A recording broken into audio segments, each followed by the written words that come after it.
bom ter vocês aqui, mais esse bate-papo cultural.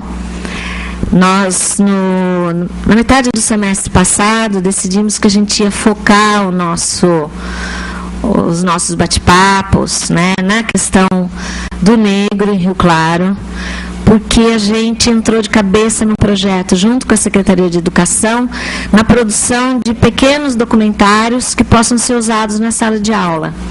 Então, a gente está aprendendo, né, com os bate-papos culturais e com as conversas griots, no sentido de a gente também se apropriar desse conhecimento e poder, através da filmagem, a gente poder selecionar trechos e depois passar esse material e levar esse material para discussão na sala de aula na rede municipal. Então, gostaria de chamar o professor Romualdo. O professor Romualdo é aqui da Unesp, de Rio Claro. Ele que está com a gente desde o primeiro bate-papo cultural, esse é o 37º. A gente conseguiu, desde que entramos nesse governo, fazer um por mês, direitinho, não falhar, né, professor? E isso tem sido uma experiência também bem bacana. Eles estão filmados, estão disponibilizados na internet, no site do arquivo, e também, quem quer assistir de novo, tal, e que não tem internet, pode vir aqui no arquivo que a gente disponibiliza. Tá bem? Obrigada. Boa noite a todos, eu agradeço a presença de todos, né, estar aqui nesse bate-papo cultural, e eu convido a professora Mércia para vir aqui para a mesa.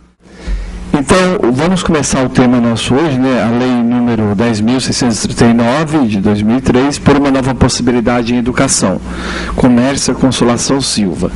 Então, a Mércia, ela é socióloga formada pela Universidade de São Paulo, onde também defendeu mestrado em ciência política, tem mais de 10 anos de experiência em coordenação de programas e pesquisa nas temáticas dos direitos humanos e do trabalho.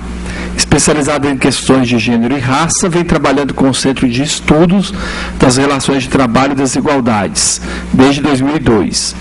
Entre 2006 e 2007, esteve em intercâmbio profissional, a convite do Departamento de Estado americano, na capital dos Estados Unidos, Washington, em um programa especial da Fulbright.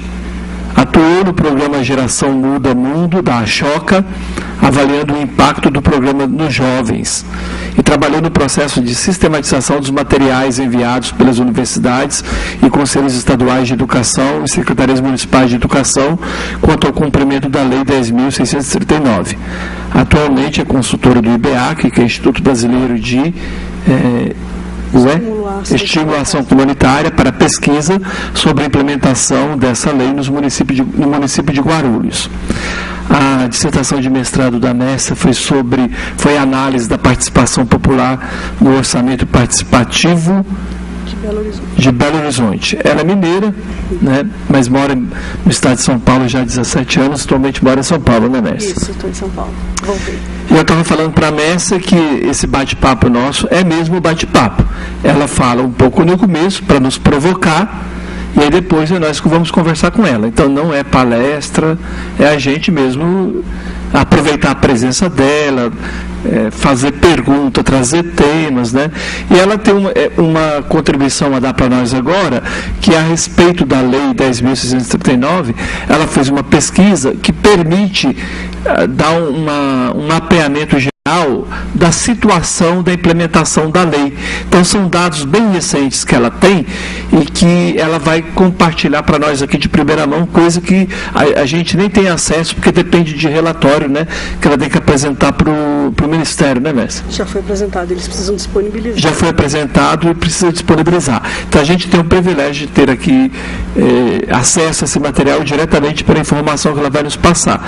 Então vamos aproveitar a presença da Mércia, né, e fazer um bom bate-papo, que esse tema é bem instigante.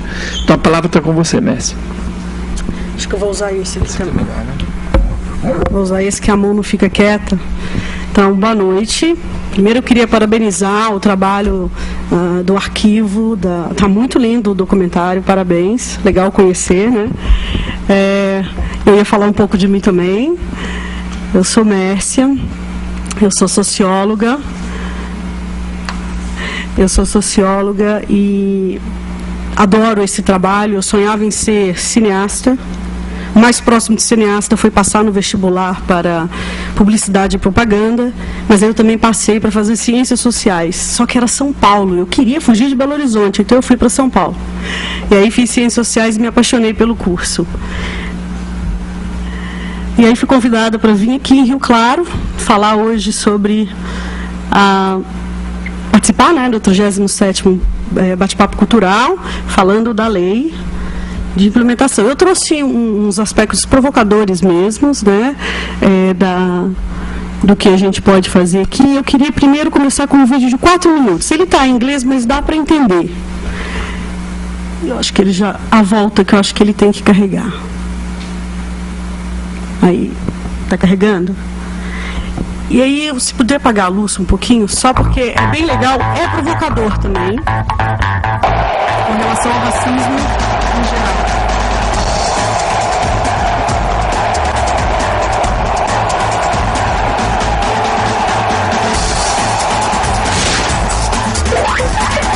Ali começa uma contagem de tempo de anos, né?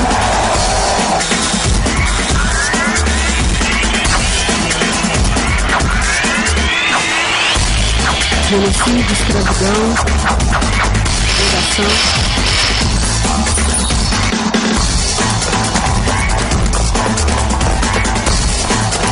Aí é um acúmulo de riqueza, saberes, é um acúmulo de capital social, de capital econômico que é passado enquanto os outros não começaram a corrida aí.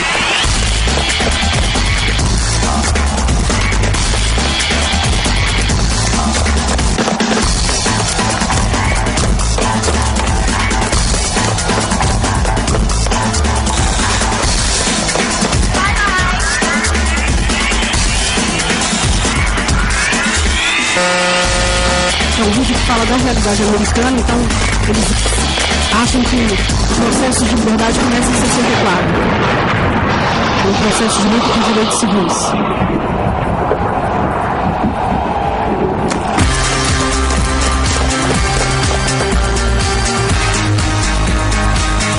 Escolas pobres, escolas de baixa qualidade.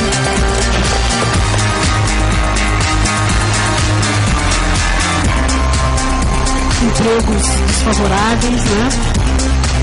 Com baixos salários.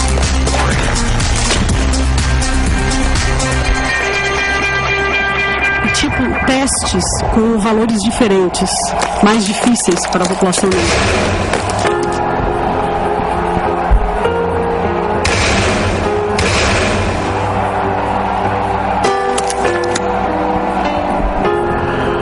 E aí eles falam de uma linha direta da escola direto para a cadeia, que é um pouco da preferência da polícia de prender negros. Né? Área de descanso, a segregação de moradias e de casas.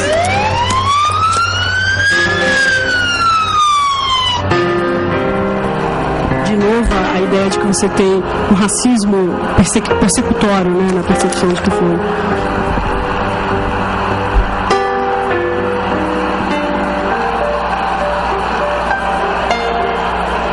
E expectativa de vida menor.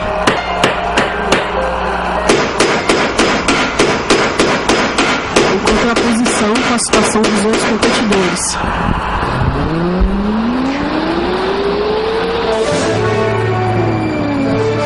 Privilégios, riqueza e o network, né, os conhecimentos, as redes que se montam. Aí seria a rede de poder e favorecimento.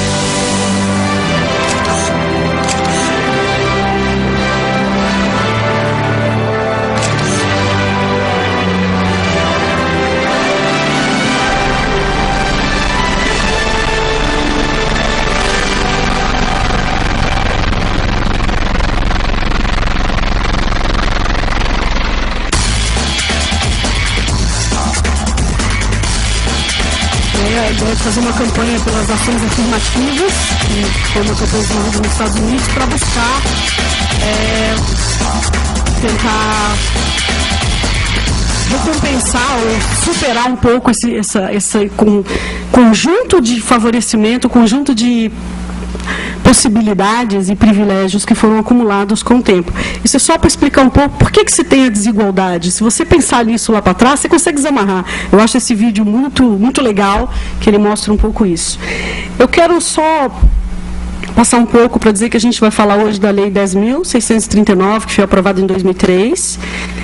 Ela aborda, ela diz, ela obriga, porque essa lei ela entra na LDB. Todos os municípios são obrigados a cumprir a LDB. Qualquer alteração na LDB é uma alteração na LDB. A partir do momento que ela foi alterada e aprovada, você tem que cumprir a LDB. Então, a Lei 10.639 não é uma lei solta, ela é parte da LDB. Então, a gente precisa fortalecer a nossa demanda pelo cumprimento dessa lei, partindo do pressuposto de que a gente quer que a LDB seja cumprida no tópico da Lei 10.639. É assim que a gente tem que começar a brigar, porque há já um consenso, há já um saber acumulado de que o administrador público precisa cumprir a LDB. Isso ele sabe. Se falar, você não está cumprindo a LDB, ele treme. Mas ele não sabe que isso está dentro da LDB. Então, vamos lá. O que essa lei acrescenta na LDB? Ela obriga as escolas, no Brasil inteiro, todas as escolas de todo o sistema de ensino, privado, público, técnico, magistério, o que existir de sistema de ensino na pré-escola, ensino fundamental, ensino médio, universitário, qualquer sistema de ensino brasileiro está lá na lei, dentro do sistema de ensino brasileiro que incorpora tudo isso. A obrigatoriedade do ensino da história da África. E não é só da história da África que acabou na época da escravidão, não. É todo o passado, todo o futuro e tudo que está posto lá. Pode ir. Da cultura africana, da cultura afro-brasileira, porque são aspectos diferentes. A cultura africana é algo que é deles, que está lá, que está vivo. A cultura afro-brasileira é algo que está aqui, é nosso, também está vivo e também está contribuindo. E as relações étnico-raciais. Não pode deixar de falar disso, porque não basta dizer. Você tem que dizer o porquê a situação está como está, de onde vem, e isso acaba tendo que provocar a discussão sobre as relações étnico-raciais que nós tivemos. Né? Onde você tem um grupo que foi escravizado, então ele tem todo um trauma, pessoas gostam, né, um trauma de ser escravo, mas a gente tem que também lembrar que há o trauma de ser escravizador, de se sentir superior, é um trauma também, os caras têm que curar isso. Enquanto a população branca não procurar se curar desse senso de superioridade, a gente não consegue resolver as relações étnico-raciais. Por isso tem que ter a relação. E aí, ela foi aprovada em 2003. Estamos em 2012, já vai fazer 10 anos. O que temos? Por favor. A CEPIR, que é a Secretaria de Promoção de Políticas para a Igualdade Racial, né? Essa secretaria em Brasília, ela foi demandada. As pessoas estão perguntando aí o que está sendo feito, e ela precisa responder. Tem uma lei aí, quem está monitorando? Como a gente faz isso? Então, saibam, não há nenhum sistema de monitoramento ainda. O que foi feito foi uma iniciativa assim, do tipo oportunista, quando Lula disse que ele queria, ao final do mandato dele, registrar tudo o que ele tinha feito. Certo? Ele queria registrar em cartório todas as conquistas que ele fez. Vocês lembram disso? Ao fazer isso, o ouvidor da CEPIR falou, opa, aí eu tenho bote. Ele mandou um ofício para todos os conselhos estaduais de educação e as secretarias estaduais de educação falando o seguinte, então, o homem aí está querendo dado. Segundo consta, a gente tem um período aí para entregar informação para o doutor Lula. Por favor, informe para nós o que vocês estão fazendo com relação à Lei 10.000. Isso foi em 2010. Finalzinho de 2010 para 2011, né? E aí foi enviado, então, esse ofício para todas as secretarias, foi enviado também para todas as universidades federais, e um monte de universidade privada que tinha no site, que tinha um endereço. Uma coisa interessante também foi que a ouvidoria da CEPIR pediu ao MEC, por favor, mande-me a lista de todas as universidades que existem no Brasil, todas as escolas, porque eu quero mandar para todo mundo. O MEC não tem. Não existe isso. Não existe. Então, o trabalho foi intenso, de primeiro ir na internet, universidade por universidade que você lembrasse, pegar o endereço, pegar o e-mail, quem é o reitor, que você tem que mandar para alguém que vai responder, e ficar em cima, o ofício da Presidência da República. Né? E aí foram mandados cerca de 2.000 ofícios para 2.000 universidades. Nós temos muito mais do que isso de universidades, mas é o que conseguiu, o que foi possível no tempo que se tinha. Pode passar. E aí foram enviados, eu vou deixar a parte de universidades, depois eu só trouxe a parte que interessa mais à municipalidade, que é como o município tem agido, né, o poder público. Deixei as universidades descansando, se vocês quiserem mais informações, a gente vai falando sobre no decorrer da conversa. Enviaram-se 45 ofícios, então, nós somos 28 estados, né? Mais Fernando de Noronha, mais de Sítio Noronha, eu não sei mais quantos nós somos. Vão criando de novo aí, né? Mas foi enviado para todas as secretarias e conselhos e prefeituras de capitais, porque não dá para mandar para os 5.000 e tanto municípios. A gente não tinha, era volume demais de informação para a gente conseguir processar. Pode passar, por favor. E aí nós recebemos apenas 23 respostas. Com respostas do tipo assim, super variadas. Era perigoso, vinha a receita da feijoada, mas não vinha quantos professores participaram da formação. Aquilo entupia uma sala enorme de coisas e era eu sozinha para ler tudo. Tinha que fazer algum recorte, porque tinha que sistematizar, você tinha que ter o dado contado ali. Pode passar. A gente queria saber, quando perguntamos sobre, quando nós mandamos, o que a gente queria saber.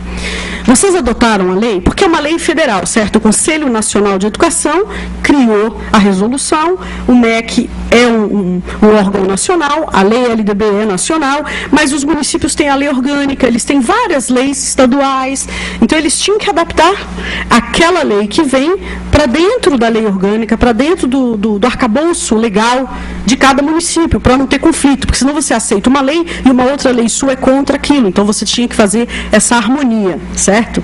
Na maioria dos casos eles apenas aceitam, porque não é algo que atrapalharia nenhuma outra legislação vigente.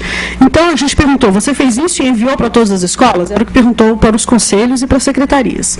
Quais atividades você já desenvolveu, né, ou ações que vocês estão realizando?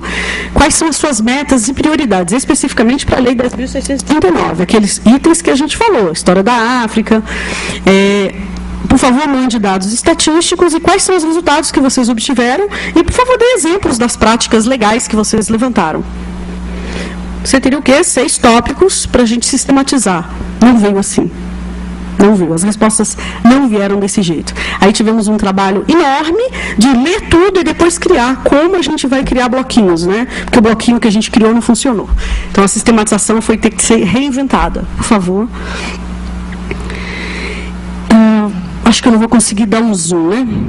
Que pena. Estou aprendendo a lidar com esse novo jeito aí. Isso foram todas as listas que a gente fez de tudo que eles faziam. Por exemplo, a gente fez seminário, a gente fez exposição, a gente passou filme, a gente fez palestra. Então, eu fui listando tudo o que foi dito e computava, das 23 respostas que eu tive, a frequência com que isso aparecia. E o que a gente tinha mais eram atividades de palestra, filme e a Semana da Consciência Negra. Era assim disparado. Tinha-se poucas inovações. Depois a gente pode ler isso com mais detalhe. Pode avançar, por favor. Dentro daquilo, que resultados vocês alcançaram? E pulou. Bom, no resultado alcançado, eles diziam que a gente teve um aumento na frequência das pessoas, aumentaram o número de professores que queriam debater isso, aumentou a coleta de materiais, eles compraram mais materiais, e o acervo de livros e essas coisas de audiovisual também aumentou. Esses foram os resultados que eles conseguiram mostrar. Aumento da carga horária, aumento de realização de seminários, número de professores formados, de escolas apresentando projetos, mas a gente não tinha número nenhum. Eles não mandaram os números. Como é que eu sei que aumentou? Como era antes e como é agora? Né? E aí, por favor, pode ir. A gente, então, as prefeituras, né, que são os gestores das secretarias estaduais, o que eles têm feito? Eles trouxeram algumas informações, algumas iniciativas inovadoras, né, que podem inspirar vocês, é por isso que eu quero mostrar só essas que eu acho que são legais, e a gente pode conversar. Por favor, pode ir. capital, São Paulo, ela realizou um trabalho metodológico de análise de mais de 300 obras catalogadas que abordam temáticas pertinentes à lei. Ou seja, você tem um acervo literário comentado, discutido por especialistas. Isso não deveria estar só em São Paulo? Isso deveria estar aqui, deveria estar em tudo quanto é escola, certo? A lista, ou pelo menos um DVD dizendo: eu quero falar sobre educação racial, música e corpo. Se o acervo tem um livro que fale disso, tem mídia que vai falar disso. Então, acho que a gente precisa buscar esse tipo de informação. Pode passar, por favor. A iniciativa de Porto Alegre foi muito legal também, que eles fizeram um censo de casas de religião de matriz africana e afro-brasileira. Esse material também devia estar super disponível na internet. Eu procurei todos eles e não encontrei. Não está assim, dando um Google, o que você acha? Eu não sei se falta finalizar, o que falta para esses documentos ricos estarem disponíveis.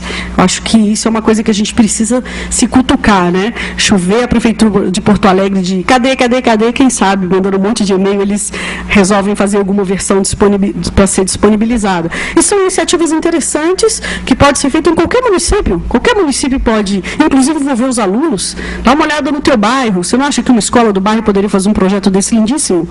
Né? Fazer um diagnóstico do que eles têm de cultura afro-brasileira no seu bairro. E isso compõe o acervo da cidade. Pode passar. Aí nós temos em Recife... Eles fizeram vários trabalhos de leitura. Todo aquele trabalho resultou nas escolas se descobrindo e se assumindo como negras. Isso é um material interessante. Eu queria entender qual é essa metodologia. Cansei de mandar e-mails para eles pedindo também com timbre da Presidência da República, nunca responderam. Eu não sei se a pessoa que fazia isso está lá, mas de repente ela saiu e levou com ela. Esse é um drama aqui no Brasil. O que é público acaba sendo privado, o que é público, não é publicizado, e a gente acaba não fechando esses ciclos. Aí tem um trabalho imenso e a gente tem que reinventar a roda sempre. Então temos que batalhar para as informações estarem ali para qualquer um que queira aprender com ela, inclusive com os erros. Próximo. Isso eu acho muito interessante. Se você pensar que é difícil você trazer o professor para uma capital centralizada e é difícil você conseguir organizar em cada local um curso ou uma formação de alta qualidade, eles pensaram então em levar esse trabalho ser itinerante, que eu acho super rico. Essas são iniciativas que eu destaquei, lendo aquele material todo das 23 respostas. Eles mandaram muito material, muitos livros, vídeos, então tinha muita coisa para ver. E foi um pouco isso, que eu acho que isso traz uma provocação do que fazer aqui em Rio Claro. Eu não sei se tem mais alguma coisa. Avança, vamos ver. Acho que agora acabou. Eu quero apresentar para vocês, chama Preze, que é esse jeito novo de fazer a apresentação. Eu só sei metade dos recursos, é muito divertido. E eu estou experimentando isso, se vocês gostarem, me digam. E é isso que eu queria trazer para vocês um pouco do que a gente tem de provocação para dialogar, porque é com a pergunta de vocês que a gente vai conseguir crescer nesse processo. Inclusive com relação ao que as universidades têm feito, a gente pode falar agora também. Obrigada.